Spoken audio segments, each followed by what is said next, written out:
Se abrieron caminos, señales hacia el futuro. En una tierra que es como alfombra de seda, es este nuestro infierno y nuestro paraíso. Que se cierren las puertas a los que explotan a sus semejantes, que se cierren por siempre, que los hombres no sean esclavos de los hombres. Esta es nuestra consigna.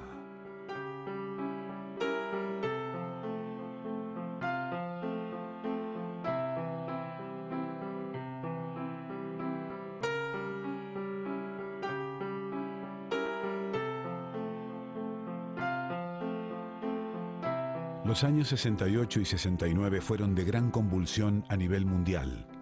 La expansión económica que devino de la Segunda Guerra Mundial y el inicio de un reordenamiento de las relaciones sociales y políticas de Occidente con el resto del mundo produjeron grandes cambios, el surgimiento de viejas corrientes de pensamiento y nuevas ideas.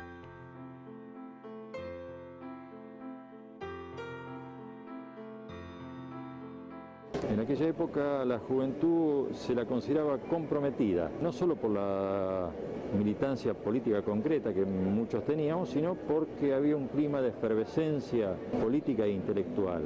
También un hecho que causó mucha conmoción en nuestra juventud, en nuestros intelectuales, fue la Revolución Cubana. Con lo que sucedía en Estados Unidos con la lucha por los derechos civiles de los negros, la lucha contra la guerra de Vietnam, las luchas del movimiento obrero en Francia y en Italia, las luchas por la liberación nacional en las últimas colonias en África, fue creando un clima en el movimiento estudiantil, en el movimiento gremial y en el movimiento político de nuestro país de un gran impacto. La figura del Che Guevara siempre valió en los centros, principalmente en los centros estudiantiles, en los estudiantes de izquierda, siempre fue un símbolo. La valentía de su muerte, el sacrificio de él, lo llevó a todos, por parte del estudiantado, por supuesto, a pensar que era necesario el heroísmo para demostrar, para llegar a la justicia social.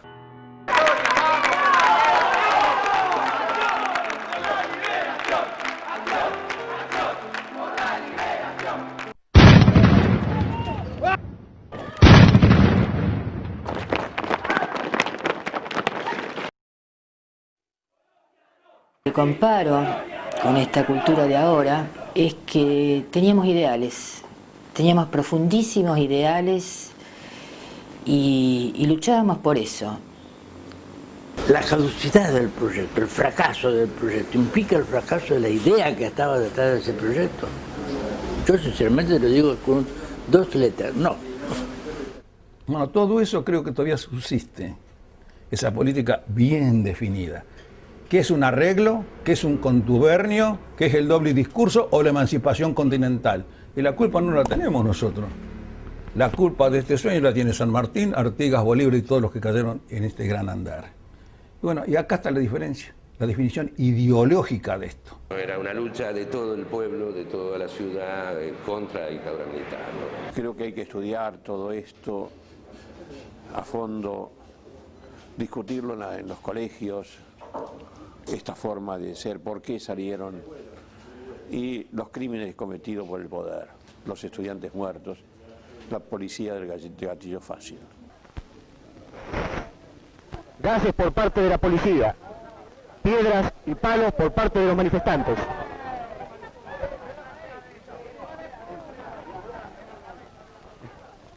Once y 25. Estos son los primeros incidentes que se registran en la ciudad de Rosario. El diario decía, en la película aparece un muchacho que hoy sé que está desaparecido, Eduardo Garato. Yo leí el diario y fui a ver la película. Después de ver la película, después de unos días, tuve que escribir esto. El muchacho de la película. El humo asfixiante y el temor a que alguien termine herido provoca el desbande, la ira y la señal de partida. Había comenzado el rosariazo.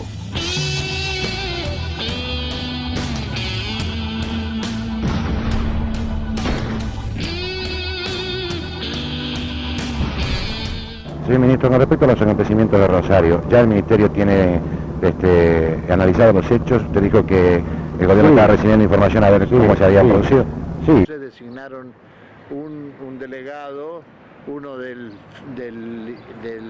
la UEL, que era la continuidad del integralismo de Córdoba, que era un compañero que después estuvo desaparecido, Fernando Lagruta, y el FEN, el Frente Estudiantil Nacional, que designó al compañero Hernán Pereira, un militante que todavía, bueno, sigue actuando en el marco del periodismo.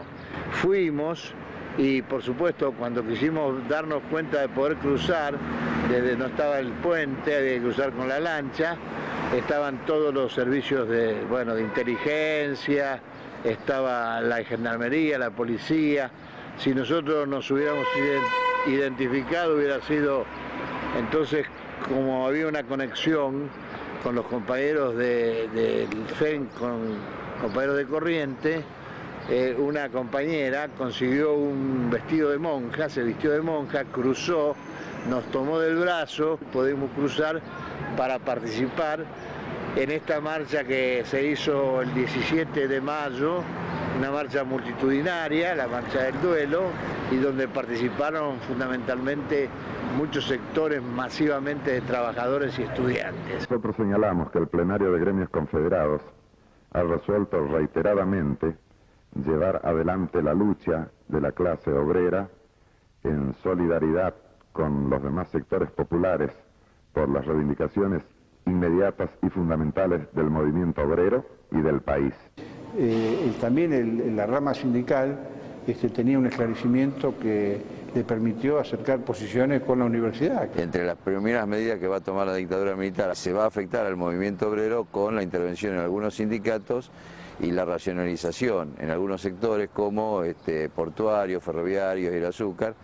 Y las segundas grandes medidas son la intervención a la Universidad Nacional. La reacción en Rosario fue inmediata. Las clases fueron suspendidas.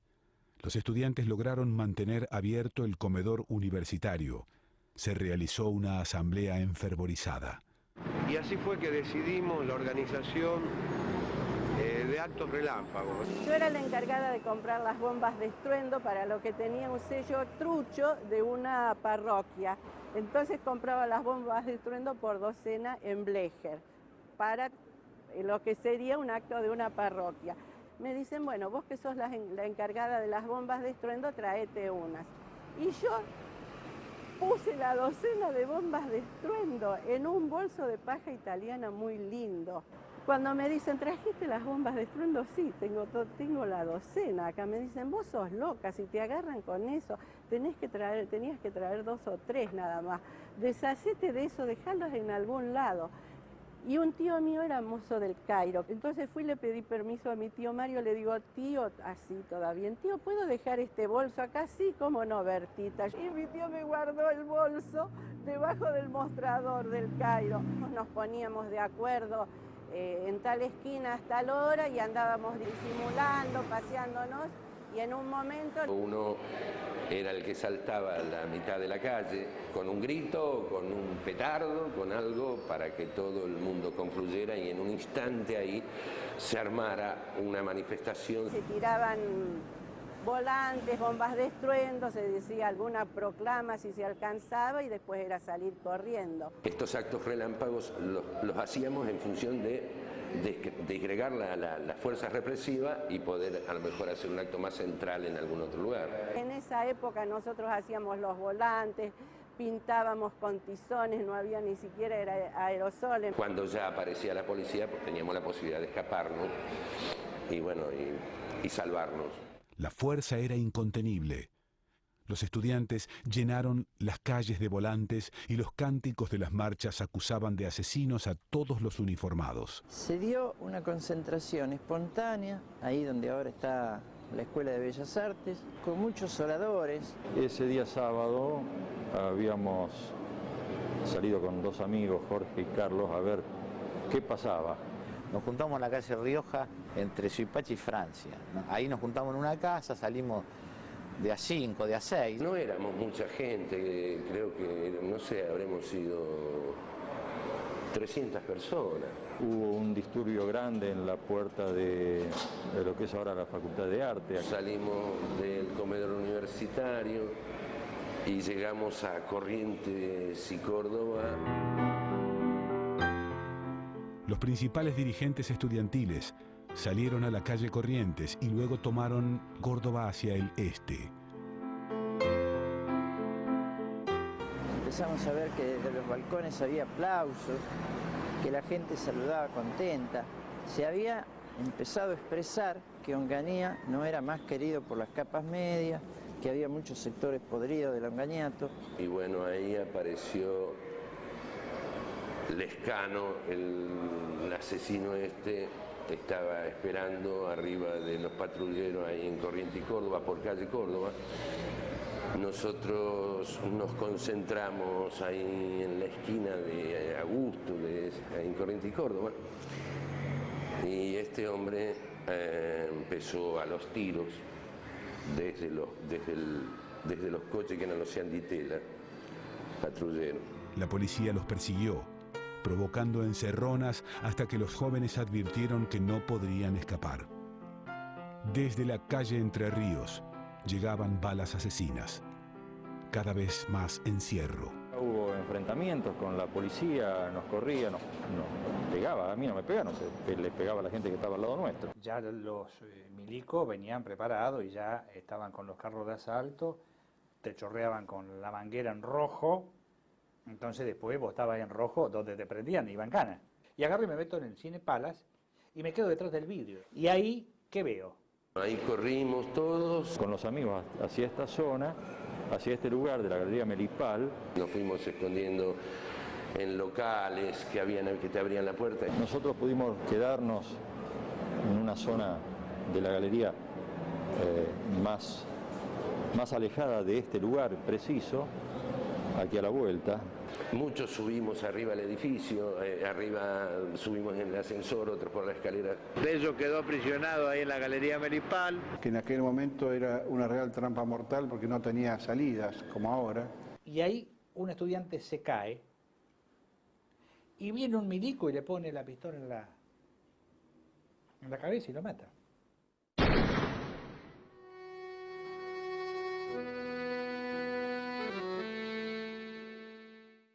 Me acuerdo que me escapé por los túneles de la asistencia pública porque, digamos, como estaba bastante cerca de la puerta, me fui para adentro y la policía se metió adentro. Y entonces una enfermera me dice, vení conmigo. Y me llevó y cruzamos hasta Moreno. Y salí por la maternidad Martín. Adolfo Ramón Bello, estudiante de segundo año de la carrera de Ciencias Económicas. No había muerto aún cuando el ministro del Interior, Guillermo Borda, inmutable, explicaba desde Buenos Aires y por los medios masivos de comunicación: todo lo que altere la vida en las aulas será enérgicamente reprimido. No es posible confundir inquietudes con violencia. Fue una conmoción muy grande, porque obviamente se trataba de alguien de 22 años, que estaba estudiando, que para todo el mundo era un chico ejemplar, o sea, súper educado. Y después, bueno, cuando fue de sepelio, era una caravana de gente y de, o sea, a pie, qué sé yo, pero ¿qué fue? Digamos, yo no recuerdo que haya pasado otra vez en Las Rosas eso, ¿no? Se hizo un juicio, el juicio duró hasta el año 73.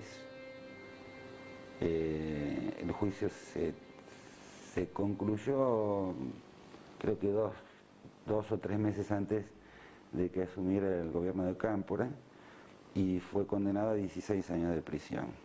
Por lo que sé, estuvo encarcelado hasta el año 76. Cuando se produce el golpe de Estado, el gobierno militar lo libera.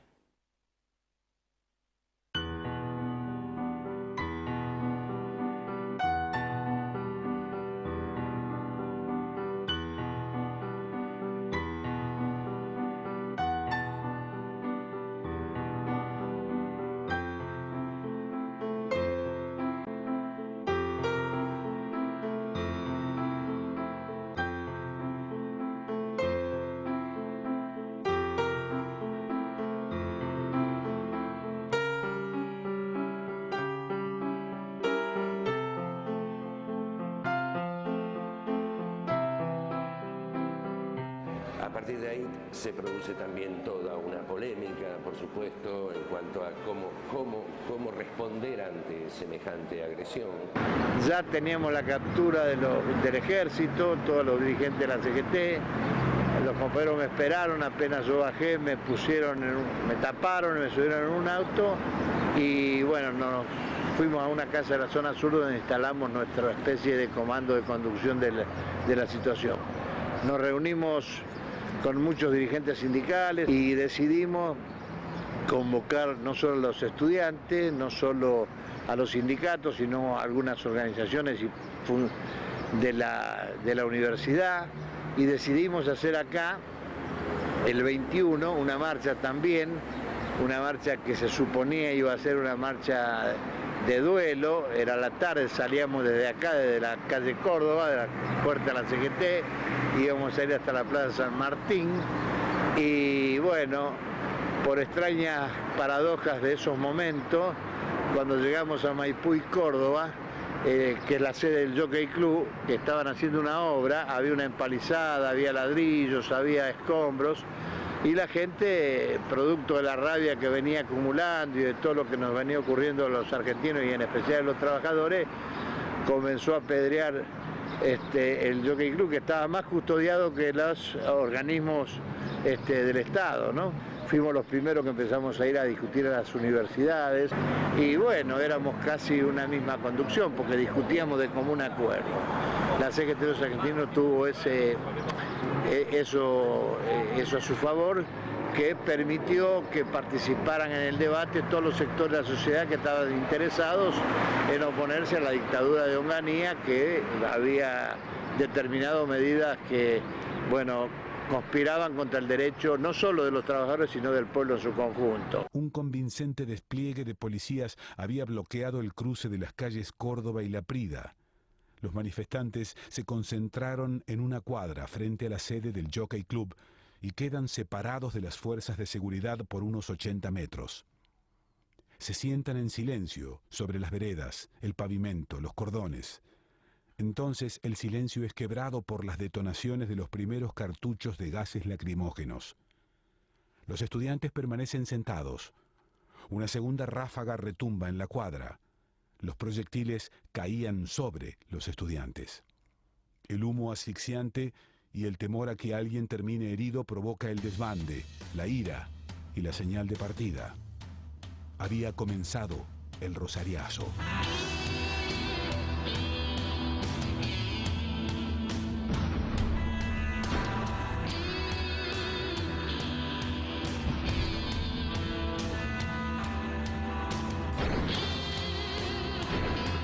En un momento dado de golpe, había gente que estaba disertando, hablando. Desde el canto de cuna de las madres hasta el informativo de las radios. Vencer a la mentira en todo el mundo, en nuestro corazón, en el libro, en la calle.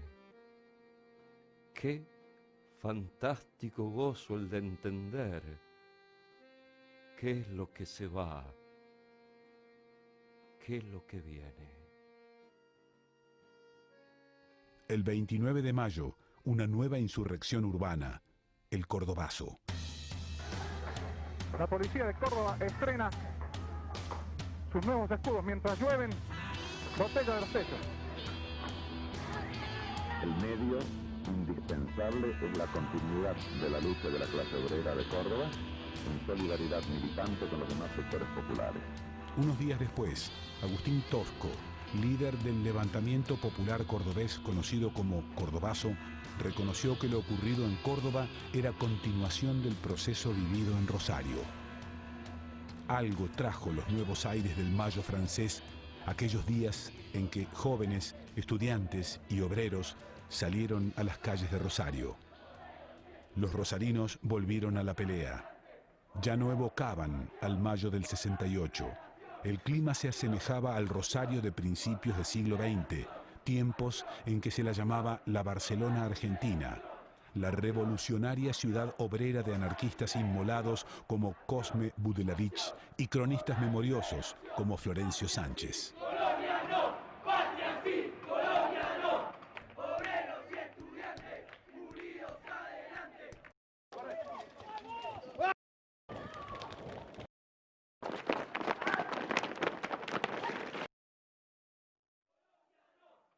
La caducidad del proyecto, el fracaso del proyecto, implica el fracaso de la idea que estaba detrás de ese proyecto. Yo sinceramente lo digo con dos letras, no. Bueno, todo eso creo que todavía subsiste, esa política bien definida. ¿Qué es un arreglo? ¿Qué es un contubernio? ¿Qué es el doble discurso o la emancipación continental? Y la culpa no la tenemos nosotros. La culpa de este sueño la tiene San Martín, Artigas, Bolívar y todos los que cayeron en este gran andar. Y bueno, y acá está la diferencia, la definición ideológica de esto. Había una discusión política muy importante, había dirigentes de la talla de Salamanca, de Agustín Tosco, de Atilio López, que bueno, generaron a partir de lo de Rosario un hecho mucho mayor.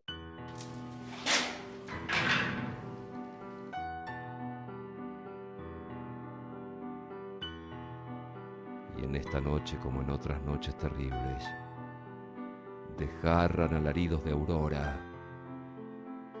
Mi siglo estallará de sol, querida, lo mismo que tus ojos. Solo no. Juntos.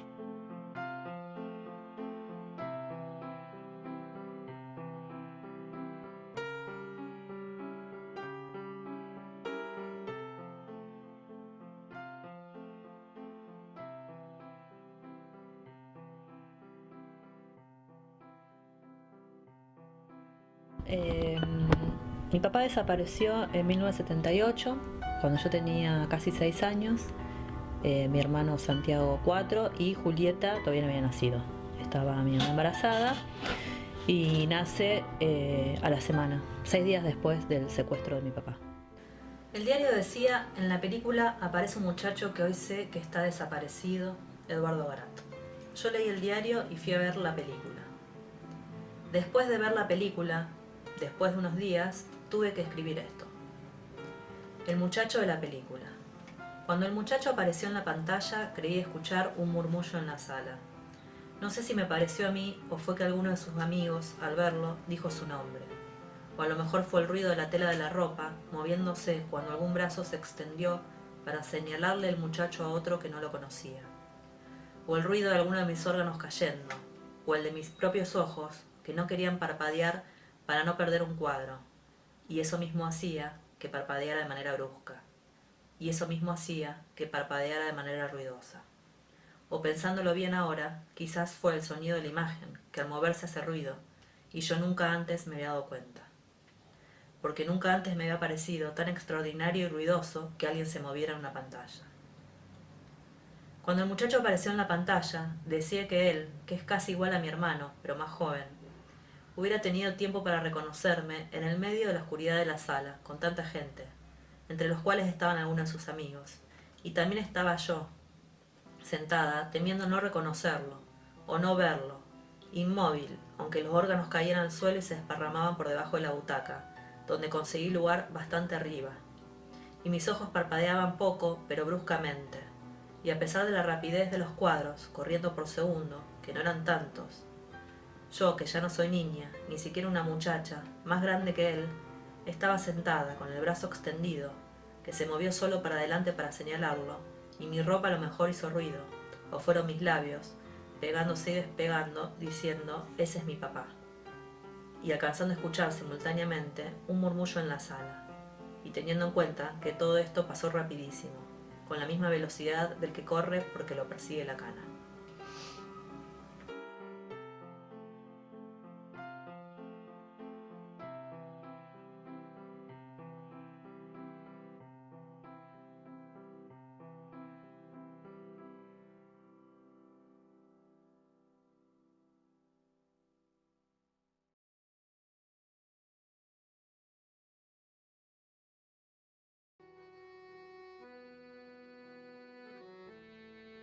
Dícese que la ciudad céntrica es una hoguera grande, luminosa. Aquí comienza la lucha continua.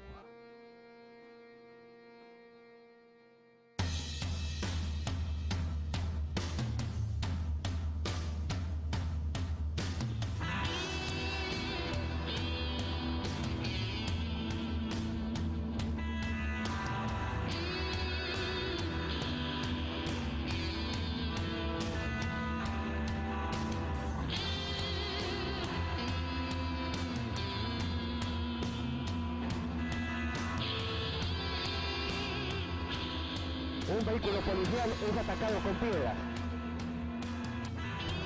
Aparece el camión Neptuno mientras siguen los manifestantes.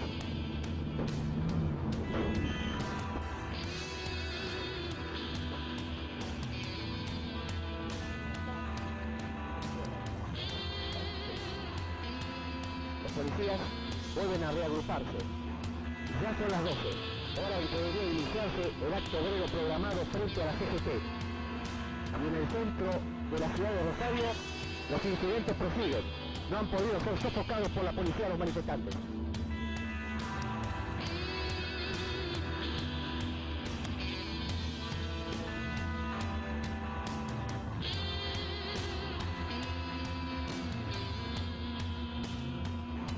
Aún mucha gente de la intelectualidad que se suma, hay que recordar también un hecho histórico que gravitó enormemente, que se hizo en esta casa, que fue Tucumán Arde, que fue hecho por un grupo de artistas plásticos y militantes sociales y políticos.